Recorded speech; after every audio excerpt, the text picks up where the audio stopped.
Welcome to another Sengoku Jidai battle, although this time we were fighting a civil war not in Japan but in far-off Tibet. So we have Tibetan Lords 1590 versus Tibetan Rivals 1590.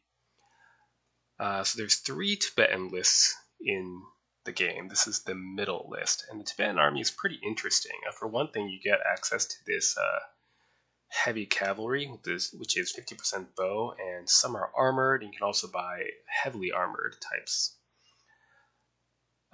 They are hard-hitting units, although the armor, of course, doesn't help against crossbows, cannon fire, heavy weapons, or bullets. But it is very helpful in melee. They also have a very good lights line. They have nomads, so bow and sword-armed light horse archers. And the slingers are very nice. They're just lightfoot with sling, and sling is pretty much like bow, but with no long-range fire, but they're cheap. The infantry are all of the warriors type, so they can move 3 tiles. The Tibetan spearmen actually just have light spears, so they have no melee capability, but they can charge cavalry at least. Otherwise, they have bowmen and matchlock men. So, looking at the field here, we start here. Hammerkopf starts here. This looks like a pretty cavalry-centric field, but I will want to grab light slingers to dominate this forest, mounted archers to push out this way, and then the question is, what kind of balance between cavalry and infantry do I want? I already have 5 units of cavalry, although 4 of them are only average. Bows can shoot further, but guns pierce armor.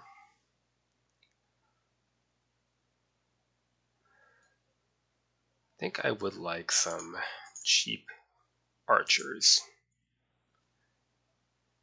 Do I want cheap spearmen as well? Well, they are just so cheap. They're hard to resist, aren't they? Other than that, I should try to get some more superior cavalry if I can. 60 points, that leaves me with 24 points. Can I get anything? Matchlock men. So is that stupid? Is that too much infantry? 1, 2, 3, 4, 5, 6, 7, 8, 9, 10, 11, 12 units of non-light infantry. It might be a bit much in terrain like this. The problem is the cavalry is so expensive, it definitely makes me hesitate to bring them.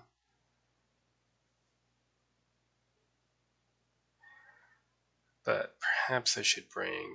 You know what? I'm just going to commit to it, and if we get steamrolled, it'll be a lesson learned. Deployment. Okay, how are we to do this? Well, light infantry to the left, light cavalry to the right.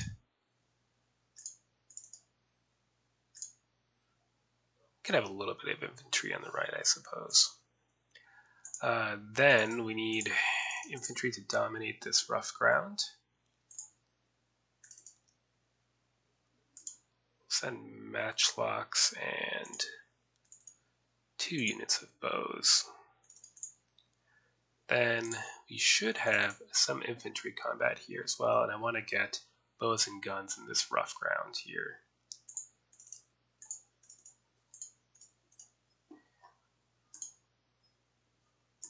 Then spears lining this hill with archer support, gunmen working alongside cavalry.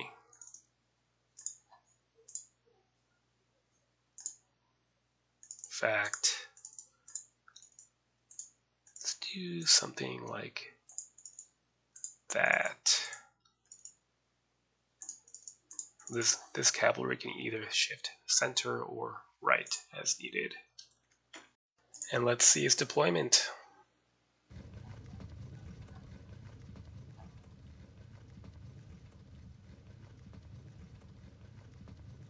So 7 units of cavalry.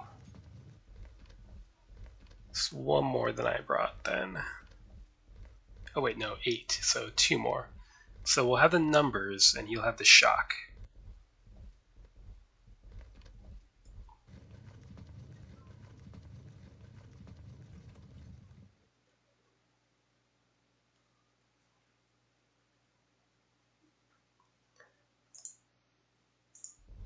First things first, get these missile infantry into the rough ground.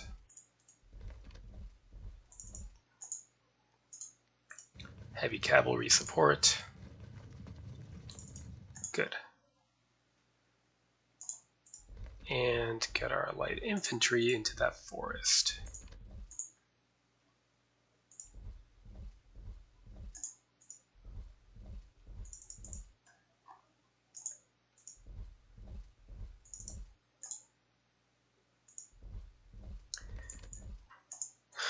We need cavalry support for these squishy raw archers. And push the line forward.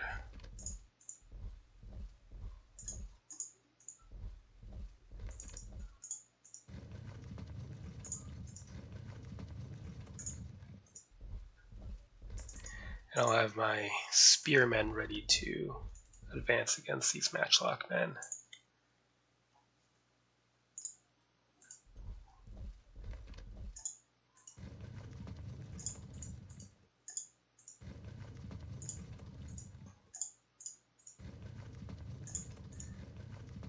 Good. So we'll seize this, hold this hill, get lights into this forest, and try to shoot into bits before melee contact.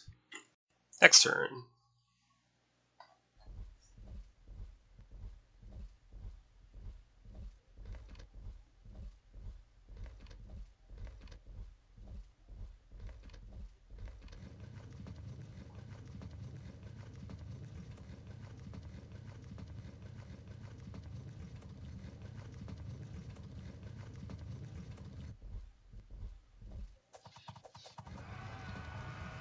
Oh, interesting.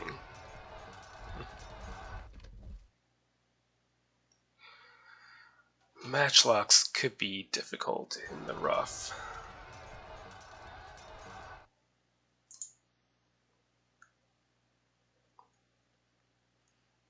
I could, if I moved here, still be protected from the cavalry, but I would be out of range of most of the matchlock men.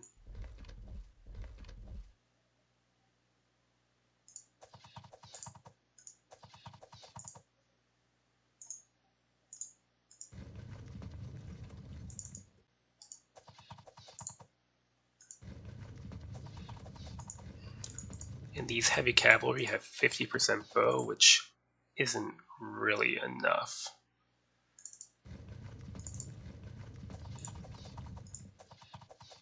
There we go.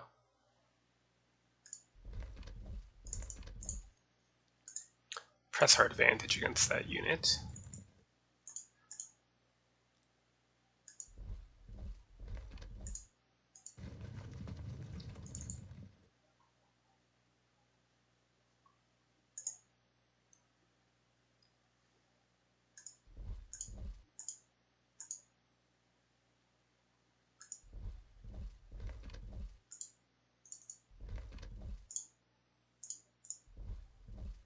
And begin harassment for the forest, so he has to move.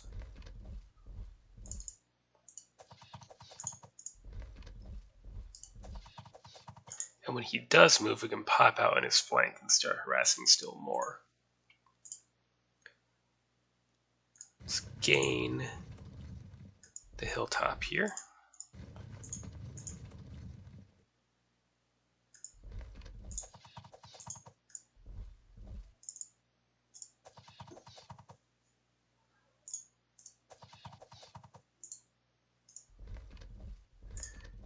There we go.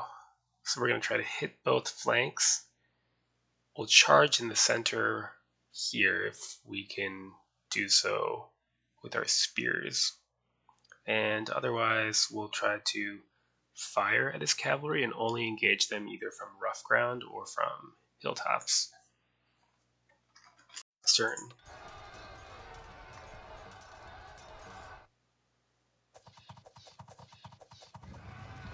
We'll evade that, that's no problem.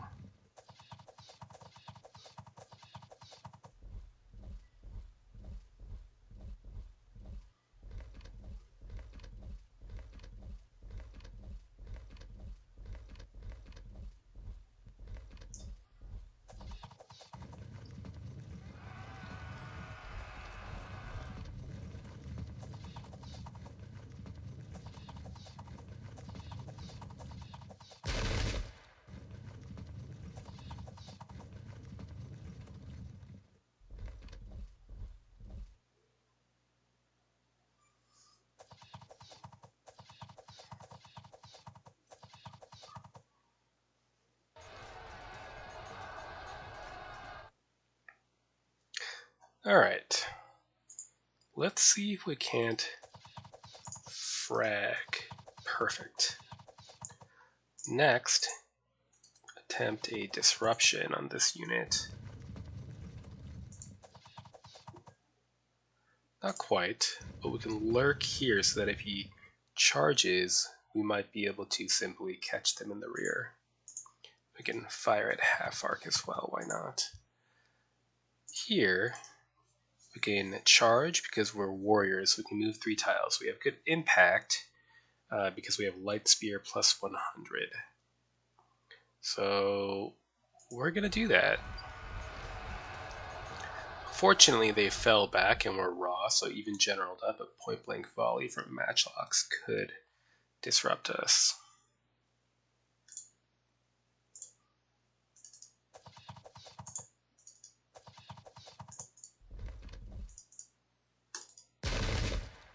Go.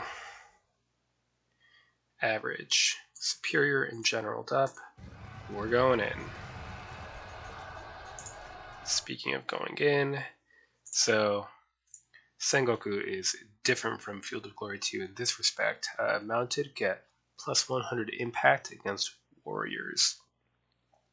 That's only cancelled out against spearmen, which does not count light spear.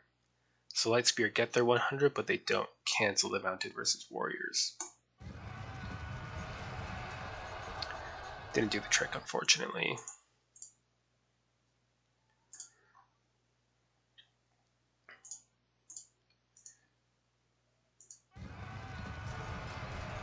Fragged, downhill, average against average, and generaled up. That breaks the zone of control lock here, so we can catch this unit in the flank now.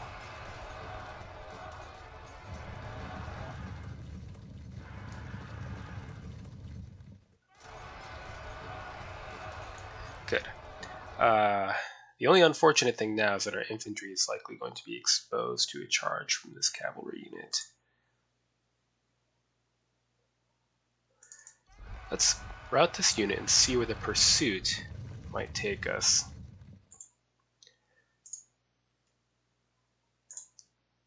Warriors will help confront the enemy's infantry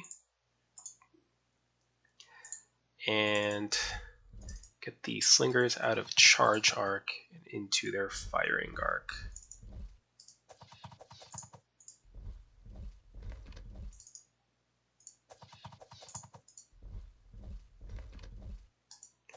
It's a superior generaled up unit, so it's not really that likely to break. Let's fall back into the rough. Move out of charge arc. And of course, matchlocks don't do too well against mounted because they're slow reload speed, but they ignore armor.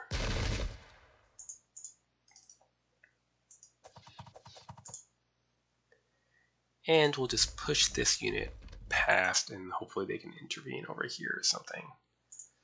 These archers will, I think, support the action over here.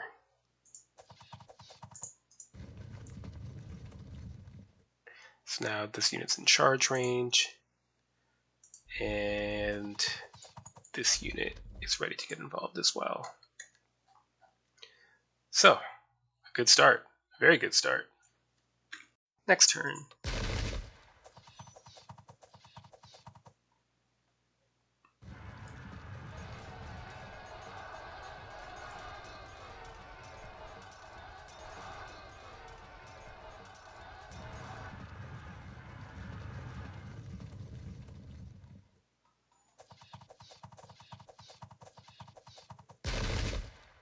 Ouch.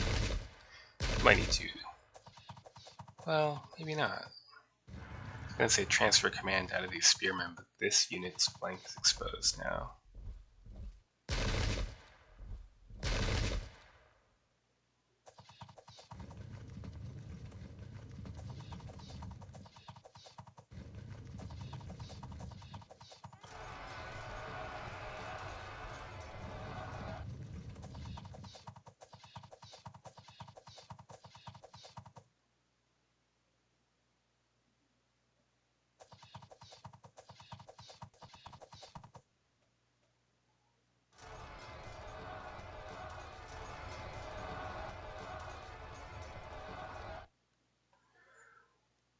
Right, why don't we just break that unit?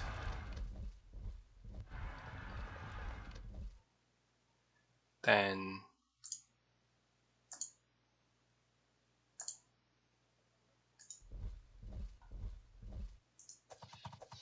see if we can't score a disruption before contact. Nope.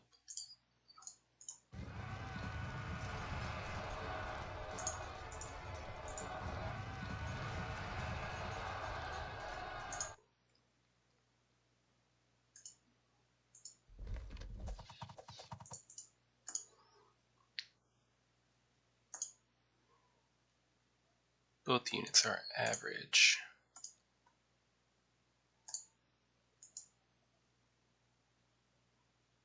I will turn and engage in an archery duel while trying to work around the spearmen to gain a flank. Because we're on a hill here in general depth, so we should have the advantage if he charges. And if he does charge my spearmen, which he could here, then we'll charge downhill. So either way, we should have the advantage against this unit. This unit we need to frag, even disrupt if they could overcome our raw, no melee capability archers. Perfect. So they're no longer a problem, which means that our slingers can start joining in here.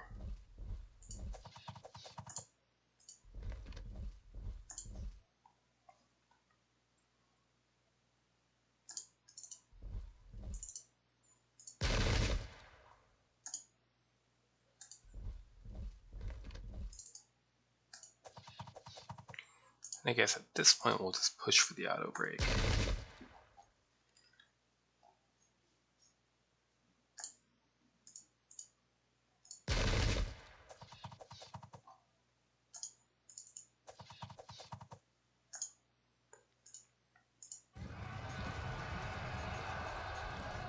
Worth a try.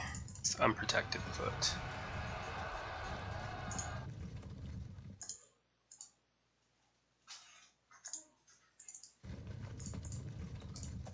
We lost our stationary shooting bonus for doing that, but we also got out of range of retaliatory fire, so this unit will have to take the punishment.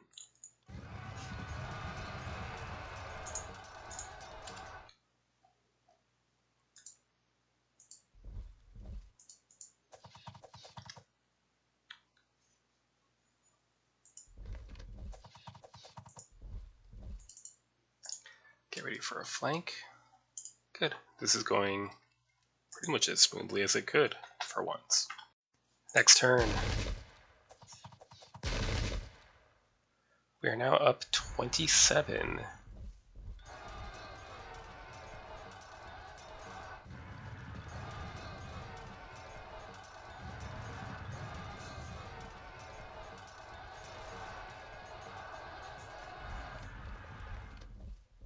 Surprised we stayed stuck on after that. Oh, a rally. Alright, we'll need to help them with the rocks and get them to run again. Ooh. Hopefully we just hold for one more round and we can countercharge.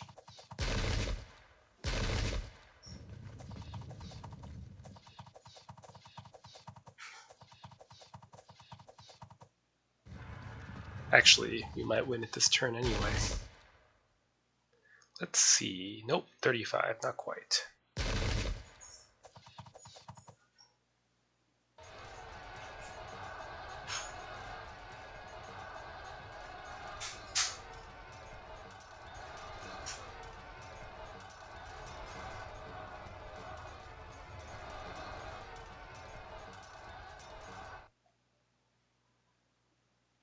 Interesting. So in pike and shot, overlappers is something swordsmen or heavy weapon troops get if they outnumber their enemy. Looks like in Sengoku, even light spear troops get overlappers, so we get a whopping 15 POA for our melee, as opposed to 150 for the enemy's swordsman plus armor advantage. Well, let's see if we can't auto break this unit of slingers.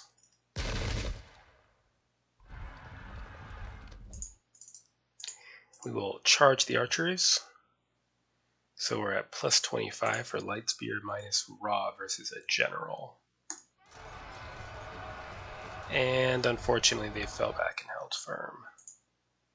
I could either charge here or force these light horse to evade and hit these general departures in the rear. I think I will elect for hitting the spearmen though. And these are warriors, so they can charge cavalry. And they do. Very good. Send these archers forward. Still holding firm.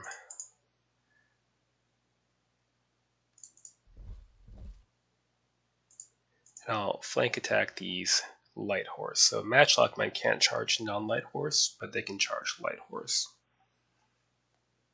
In the meantime, they've evaded, so we'll hit them in the flank. It's one way to avoid getting shot at.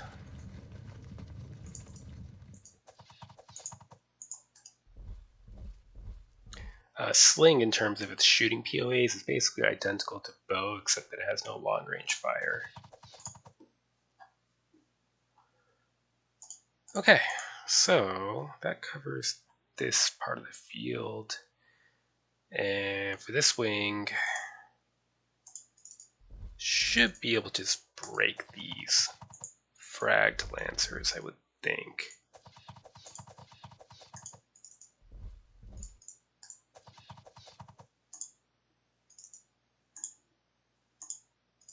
Oh.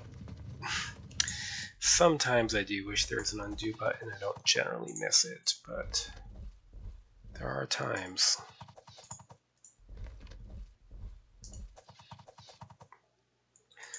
Well, we're just going to have to hope they don't rally right away while we charge. If they do, we might get this whole portion of our line clipped off. Right, that's it for now. And we're getting a well played.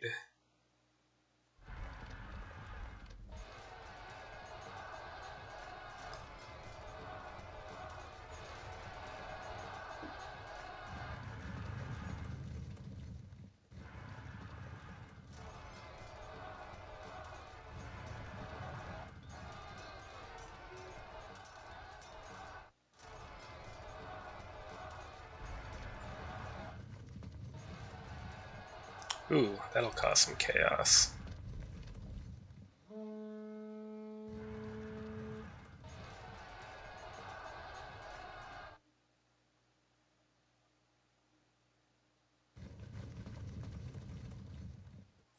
There we go.